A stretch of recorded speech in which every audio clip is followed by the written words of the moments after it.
নাকি খারাপ? খুবই গুরুত্বপূর্ণ প্রশ্ন প্রিয় দর্শক। এ বিষয়ে একটি হাদিস বর্ণিত হয়েছে মুসনাদে আহমদে। হাদিসটি হলো মাউতুল ফুজআতে আখজাতু আসাফিন, অর্থাৎ আকস্মিক যে মৃত্যু, এটা আপনার আল্লাহর গজবের ক্রোধের হঠাৎ পাকড়াও, এটি একটি হাদিস। এর বাইরে আরেকটা হাদিস আছে, নবী সাল্লাল্লাহু আলাইহি সাল্লাম একবার একটা দেয়ালের কাছাকাছি ছিলেন, দেয়ালটা যে কোনো মুহূর্তে পড়ে যাবে এরকম একটা অবস্থা ছিল। নবী সাল্লাল্লাহু আলাইহি ওয়াসাল্লাম তখন সরে এসেছেন এবং বলেছেন যে আমি এই আকস্মিক মৃত্যু থেকে বাঁচতে চাই এবং পানা চাই, কারণ হলো এর ফলে মৃত্যুর আগে যে ওসিয়ত করার সুযোগ থাকে সেটি থেকে বঞ্চিত হয় মানুষ, এবং এর ফলে মৃত্যুর আগে তওবা করার, ইস্তেগফার করার যে সুযোগ থাকে সেটা থেকে মানুষ বঞ্চিত হয়। এই জন্য এটা আমি চাই না।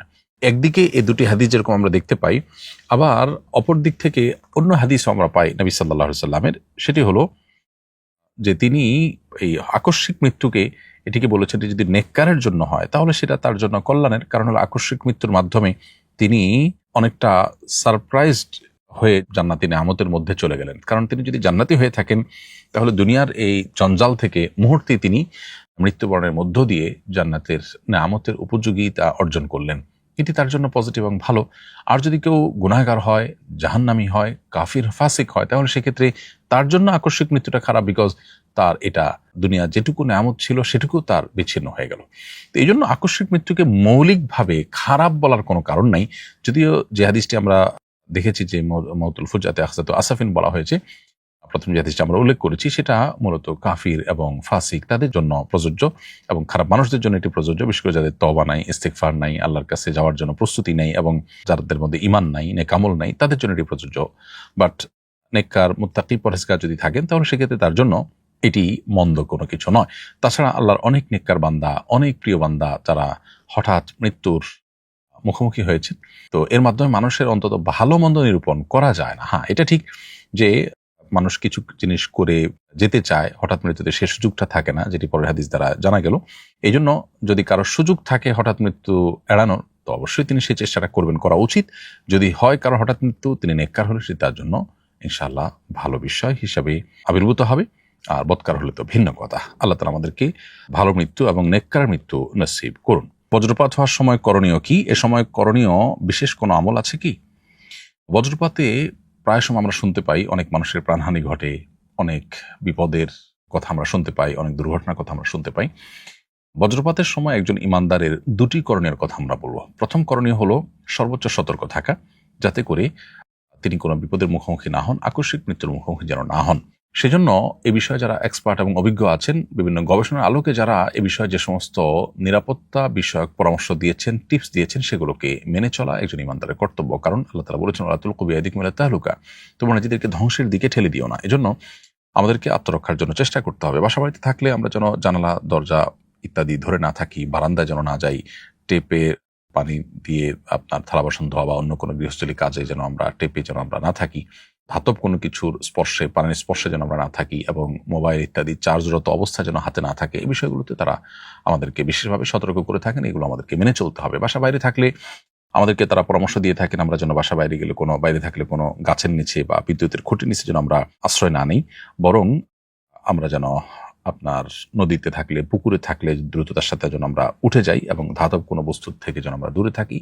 আর সাধারণ অবস্থায় থাকলে যদি কোথাও ছাদের নিচে বা গাড়িতে আশ্রয় নেওয়ার সুযোগ থাকে সেটি নেওয়া, আর যদি না নেওয়ার সুযোগ থাকে তাহলে সেক্ষেত্রে বসে গিয়ে কানে আঙ্গুল দিয়ে থাকার জন্য তারা পরামর্শ দিয়ে থাকেন।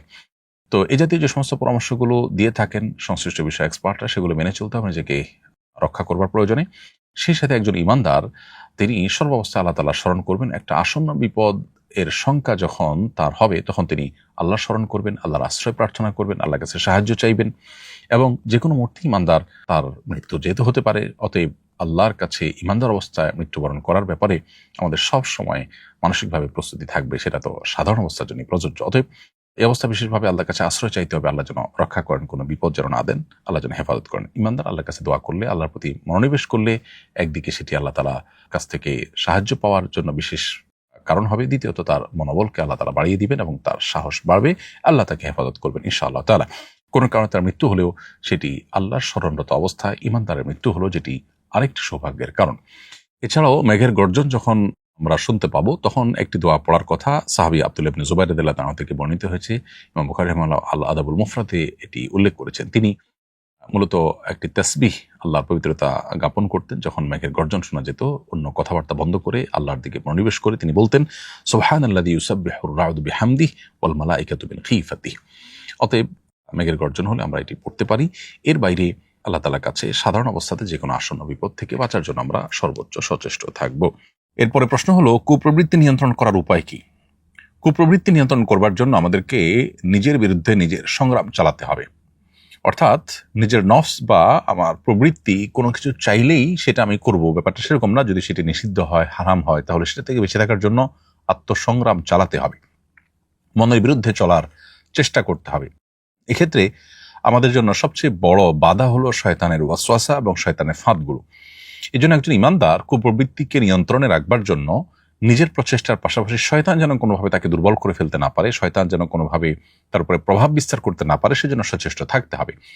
যে সমস্ত গুনাহগুলোর ব্যাপারে শরীয়ত আমাদেরকে সতর্ক করেছে, কোরআন হাদিস আমাদেরকে সতর্ক করেছে, যে যে গুনাহগুলোর সাথে শয়তানের কোনোভাবে লিঙ্ক প্রমাণিত হয়, সেগুলো থেকে বেঁচে থাকার সর্বোচ্চ চেষ্টা করতে হবে। দৈনন্দিন জীবনে সুন্নাহর অনুসরণ এবং কোরআন হাদিস নিষিদ্ধ বিষয়গুলো থেকে বেঁচে থাকা, স্পেশালি আপনার মিউজিক, তারপরে আপনার হারাম উপার্জন, তারপর শয়তানের বিচরণ ক্ষেত্রগুলোতে বিচরণ বা শয়তানের নির্দেশিত পথে পথ চলা, এবং যৌনতা সংশ্লিষ্ট যে গুনাহগুলো আছে সেগুলোতে লিপ্ত হওয়া, বিকৃতিতে লিপ্ত হওয়া, এগুলো শয়তানের মাদাখেল বা শয়তান মানুষের ভিতরে প্রভাব বিস্তার করার যে উপায়গুলো আছে সেগুলোর মধ্যে থেকে অন্যতম। এই জন্য এই বিষয়গুলো থেকে বিশেষভাবে বেঁচে থাকার জন্য সচেষ্ট আমাদেরকে থাকতে হবে ইনশাআল্লাহ। তাহলে নিজের কুপ্রবৃত্তিকে আমরা নিয়ন্ত্রণ করতে পারবো। সেই সাথে আল্লাহ তাআলার কাছে দোয়া করতে হবে। নবী সাল্লাল্লাহু আলাইহি ওয়াসাল্লাম বিভিন্ন রকমের দোয়া আমাদেরকে শিখিয়েছেন।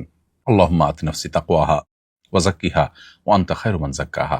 আল্লাহ, আপনি আমার নফসকে পবিত্র করুন, আপনি সর্বোত্তম পবিত্রকারী নফসের জন্য। এছাড়া নবী সাল্লাল্লাহু আলাইহি ওয়াসাল্লাম দোয়া শিখিয়েছেন আমাদেরকে, আল্লাহুম্মা আলহিমনি রুশদি, আল্লাহ আমার নফসকে, আমার প্রবৃত্তিকে ভালো কাজে চলার জন্য আপনি পথনির্দেশ করুন, এবং ওয়ালা তাকিলনি ইলা নাফসি তারফাতা আইন, আল্লাহ আমার নিজের প্রতি, অন্য আরেকটা দোয়ার অংশ এটি, ওয়ালা তাকিলনি ইলা নাফসি তারফাতা আইন, আল্লাহ আমার নিজের নফসের কুপ্রবৃত্তির গোলাম যেন আমি না হই, সে যেন তার কথা মতো যেন একটা মুহূর্ত আমি না চলি, বরং কুপ্রবৃত্তি বা খারাপ মনোবাসনা যেটি, এটি থেকে যেন আমি বেঁচে থাকতে পারি। সেজন্য নবী সাল্লাল্লাহু আলাইহি ওয়াসাল্লামের শেখানো যাবতীয় দোয়াগুলো আমরা আল্লাহর কাছে নিবেদন করবো ইনশাআল্লাহ তাআলা।